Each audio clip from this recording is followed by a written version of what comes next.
Praise the lord. బాగున్నారా? నిన్నటి దినమున మనము 2వ అధ్యాయమును చదువుకున్నాము. నేడు 3వ అధ్యాయమును చదువుకుందాం. దేవుడైన యెహోవా చేసిన సమస్త భూజంతువులలో సర్పము యుక్తి గలదై ఉండెను. అది ఆ స్త్రీతో, ఇది నిజమా? ఈ తోట చెట్లలో దేని ఫలములనైనను మీరు తినకూడదని దేవుడు చెప్పెనా అని అడిగెను. అందుకు స్త్రీ, ఈ తోట చెట్ల ఫలములను మేము తినవచ్చును.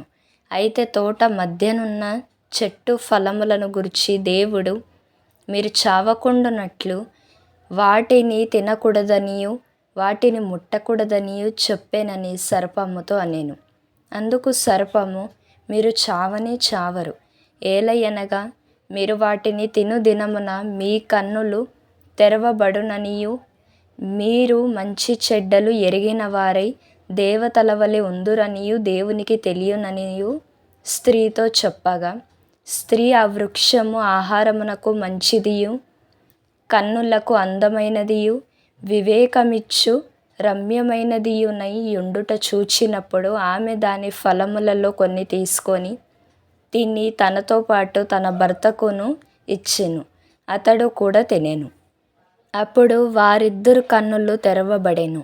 వారు తాము దిగంబరులమని తెలిసికొని అంజూరపు ఆకులు కుట్టి తమకు కచ్చడములను చేసుకొనిరి. చల్లపూటను ఆదామును అతని భార్యయు తోటలో సంచరించుచున్న దేవుడైన యెహోవా స్వరమును విని, దేవుడైన యెహోవా ఎదుటికి రాకుండా తోట చెట్ల మధ్యను దాగుకొనగా, దేవుడైన యెహోవా ఆదామును పిలిచి, నీవు ఎక్కడ ఉన్నావనెను. అందుకతడు, నేను తోటలో నీ స్వరము వినినప్పుడు దిగంబరునిగా నుంటిని గనుక భయపడి దాగుకొంటిననెను. అందుకాయన, నీవు దిగంబరివని నీకు తెలిపిన వాడెవడు? నీవు తినకూడదని నేను నీకు ఆజ్ఞాపించిన వృక్ష ఫలములు తింటివా అని అడిగెను. అందుకు ఆదాము, నాతో నుండుటకు నీవు నాకిచ్చిన ఈ స్త్రీయే ఆ వృక్ష ఫలములు కొన్ని నాకు ఇయ్యగా నేను తింటిననెను. అప్పుడు దేవుడైన యెహోవా స్త్రీతో, నీవు చేసినది ఏమిటని అడగగా, స్త్రీ, సర్పము నన్ను మోసపుచ్చినందున తింటిన. అందుకు దేవుడైన యెహోవా సర్పముతో, నీవు దీన్ని చేసినందున పశువులనన్నిటిలోను భూజంతువులనన్నిటిలోను నీవు శపింపబడిన దానివై నీ కడుపుతో ప్రాకుచు నీవు బ్రతుకు దినములన్నీయు మన్ను తిందువు. మరియు నీకును స్త్రీకిని నీ సంతానమునకును ఆమె సంతానమునకును వైరము కలగజేసెదను.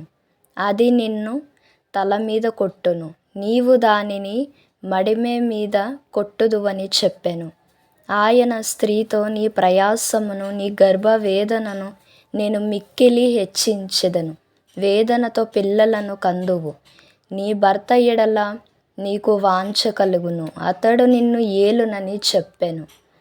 ఆయన ఆదాముతో, నీవు నీ భార్య మాట విని తినవద్దని నేను నీకు ఆజ్ఞాపించిన వృక్ష ఫలములు తింటివి గనక నీ నిమిత్తము నేల శపింపబడి ఉన్నది.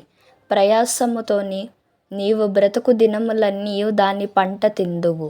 అది ముళ్ళ తుప్పలను గచ్చ పొదలను నీకు మొలిపించెదను. పొలములోని పంట తిందువు. నీవు నేలకు తిరిగి చేరు వరకు నీ ముఖపు చెమట కార్చి ఆహారము తిందువు. ఏలయనగా నేల నుండి నీవు తీయబడితివి, నీవు మన్నే గనక తిరిగి మన్నైపోదువని చెప్పెను. ఆదాము తన భార్యకు హవ్వ అని పేరు పెట్టెను. ఏలయనగా ఆమె జీవము గల ప్రతి వానికిని తల్లి. దేవుడైన యెహోవా ఆదామునకును అతని భార్యకును చర్మపు చొక్కాయిలను చేయించి వారికి తొడిగించెను. అప్పుడు దేవుడైన యెహోవా, ఇదిగో మంచి చెడ్డలను ఎరుగునట్లు ఆదాము మనలో ఒకని వంటి వాడాయను.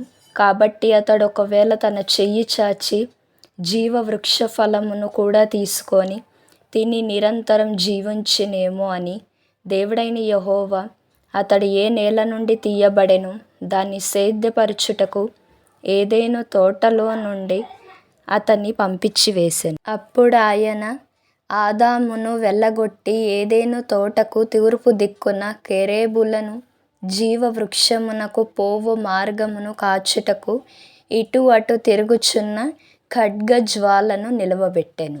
రేపు 4వ అధ్యాయము చదువుకుందాం. నచ్చితే లైక్ చేయండి, షేర్ చేయండి, సబ్స్క్రైబ్ చేయండి. God bless you all.